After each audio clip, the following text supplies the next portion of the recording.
கர்த்தருடைய நாமம் மகிமைப்படுவதாக. ஆண்டவரும் அருமை இரட்சகருமாகிய இயேசுவின் நாமத்தினாலே இந்த நாளுக்காய் நான் தேவனை ஸ்தோத்தரிக்கிறேன். நாம் கண்கள் மூடி ஜெபணுமா? பரிசுத்த தேவனே, இந்த நாளுக்காக நன்றி ஆண்டவரே. கடந்த நாட்கள் முழுவதும் எங்களை கண்மணி போல பாதுகாத்த ஆண்டவர், இந்த புதிய நாளிலே கூட புதிய காரியங்களை செய்வீராக. இயேசுவின் நாமத்தின் பிதாவே, ஆமென் ஆமென். கர்த்தருக்கு மகிமை உண்டாகட்டும். எடுத்து வாசிப்போம். எரேமியா 3ஆம் அதிகாரம் 15ஆம் வசனத்தை கூட வாசிப்போம். எரேமியா 3:15. உங்களுக்கு என் இருதயத்திற்கு ஏற்ற மேய்ப்பர்களை கொடுப்பேன், அவர்கள் உங்களை அறிவோடும் புக்தியோடும் மேய்ப்பார்கள். கர்த்தருக்கு மகிமை உண்டாவதாக. ஸ்தோத்திரம். அருமையான தேவ பிள்ளைகளே, என் இருதயத்துக்கு ஏற்ற மேய்ப்பன் என்று சொல்வது நம்மளுக்கு நல்ல மேய்ப்பனாக இருக்கிற ஆண்டவராக இயேசு கிறிஸ்து ஆமே இந்த பூமியில் வந்து நமக்காக ஆமே சோத்திரம் பிறந்து அடக்கம் பண்ணப்பட்டு 3ஆம் உயிரோடு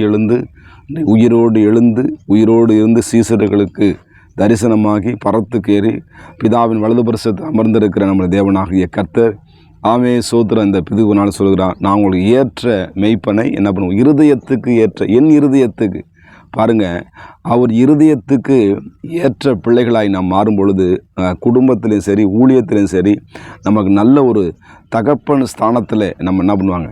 சில பேர் சொல்லுவாங்க, என்னை தகப்பனுங்கிற அந்த எண்ணத்தை கூட சில மறந்துடுறாங்க. நான் ஒரு தகப்பனுங்கிறத அந்த ஸ்தானத்தை விட்டு என்னை தவறாக பேசுகிறாங்க அப்படின்னு சொல்லி நான் ஒரு மேய்ப்பனாங்கிறது பேசுகிறாங்க. ஆனால் இந்த இடத்துல சொல்லப்பட்டிருக்கிறது, நல்ல ஒரு தகப்பனாய் உங்களை கர்த்தர் மாற்றும்படி, நல்ல ஒரு மேய்ப்பனாக தேவன் மாற்றும்படி இந்த காலை வேளையில் இருதயத்தை தேவன் பக்குவப்படுத்துகிறார். உங்கள் இருதயத்தில் காணப்படுகிற வேதனைகள், இருதயத்தில் காணப்படுகிற கசப்புகள், கோபங்கள், வைராக்கியல், களியாட்டுகள் எல்லாவற்றையும் எடுத்து போட்டு ஆனிடம்னார் நல்ல இருதயத்தை தேவனாக கற்று பொறுத்துவார். ஏன்னா நம்ம இருதயத்தில் தான் என்ன இருக்குங்க, தேவனை தரிசிக்கக்கூடிய, ஏன்னா மனுஷன் முகத்தை பார்ப்பான், சோதரன் மனுஷன் முகத்தை பார்ப்பான், ஆனால் தேவனாகிய கர்த்தர் நம்முடைய இருதயத்தை பார்க்கிற தேவன், உங்களுக்கு ஏற்றபடி செய்கிற ஆண்டவர், உங்களை சரியாய் கைட் பண்ணுகிற பரிசுத்த தேவனாகிய கர்த்தர். அன்றைக்கு மோசையை 7 ஜனங்களுக்கு 20 லட்சம் ஜனங்களுக்கு மோசையை தேவன் எத்தனை பேர் ஜனங்களுக்கு கொடுத்தார், நல்ல ஒரு மேய்ப்பனை கொடுத்தார்.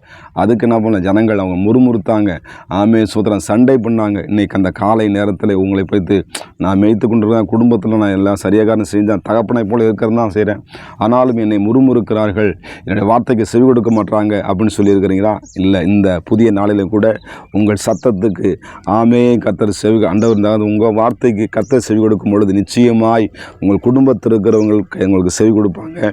அது மாத்திரமல்ல, சோத்திரம் என்ன பண்ணுறார், ஏற்றவர்களை தேவன் ஏற்ற நேரத்தில் உங்களுக்கு இந்த 2024ஆம் ஆண்டிலே கூட ஆமே சோத்திரம் அந்த கடைசி மாதத்தில் கடைசி வாரத்தில் இருக்க அருமையான தேவ பிள்ளைகளே, ஆண்டவர் உங்களுடைய வாழ்க்கையிலே பலத்த கிரிகளை செய்யும்படி விரும்புகிறார். நம்முடைய வாழ்க்கையிலே காணப்படுகிற இருதயத்தில், ஏன்னா மனுஷனை சாப்பிட்றது ஒன்று தீட்டுப்படுத்தான், ஆனால் இருதயத்தில் புறப்படுகிறது என்ன பண்ணும், ஒரு மனுஷனை தீட்டுப்படுத்தும் எழுதப்பட்டிருக்கிறது.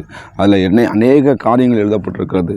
ஆமே சோதரம், கோபங்கள் எழும்பும், வைராக்கி எழும்புமா, ஆமே சோதரம், இந்த பட்ட கோபங்களை தேவையில்லாத காரியங்கள் கோபப்படும் பொழுது, தேவையில்லாத காரியங்கள் எரிச்சல் அடையும் பொழுது நம்முடைய சமானத்தை நம்ம இழந்து போகிறோம். அருமையான தேவ பிள்ளைகளை, இந்த காலை நேரத்தில் இந்த இடத்துல ஆண்டவர் சொல்லுகிறா, என்ன பண்ணுவேன், நான் ஏற்ற மெய்ப்பனை உனக்கு என்ன பண்ணுவேன், உன்னை கைடுபடுத்தும்படியாக, உன்னை வழிநடத்தும்படியாக நான் உனக்கு என்ன பண்ணுவேன், ஒரு நல்ல ஒரு போதகராக, ஆமே நல்ல ஒரு மெய்ப்பனாக, நல்ல ஒரு நண்பனாக, நல்ல ஒரு தலைவராக, ஆமே நல்ல தேவனாக நான் என்ன பண்ணுவேன், கூட இருந்து உன்னை நடத்துகிற தேவனாக இருக்கிறேன். அருமையான தேவ பிள்ளைகளை வசனம் சொல்லுகிறது, அதை பாருங்கள், அவர் உங்களை அறிவோடும் புக்தியோடும் மேய்ப்பார்கள். பாருங்கள் ஸ்தோத்திரம். மேய்ப்பன்போது அந்த ஆடுகிற நிலைமை நன்றாக இருந்திருக்கிறவன். அப்போ குடும்பத்தில் இருக்கிற பிள்ளைகளுடைய அவன் எங்கே போகிறான், என்ன பண்ணுறான், என்ன வேலை செய்கிறான், படிக்கிறானா, ஊர் சுற்றுறானா, ஆமாம் சோதரான், நல்ல காரியங்களை பார்க்குறான், நல்ல நண்பர்களோட பேசுகிறானா, அப்படி நம்ம பார்க்கணும்.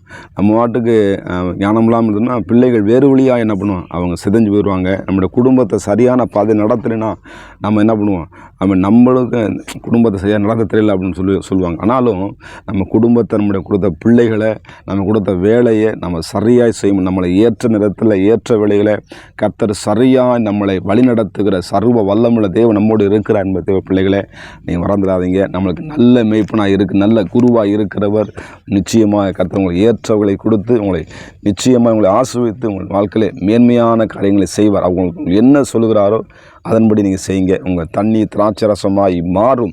ஆமே சோதரம் ஜெபம் பண்ணுவோமா? பரிசுத்தம் கிருபை நிறைந்த நல்ல தகப்பனை ஏற்ற மெய்ப்பனை கொடுப்பேன், இருதயத்துக்கு ஏற்ற மெய்ப்பன்.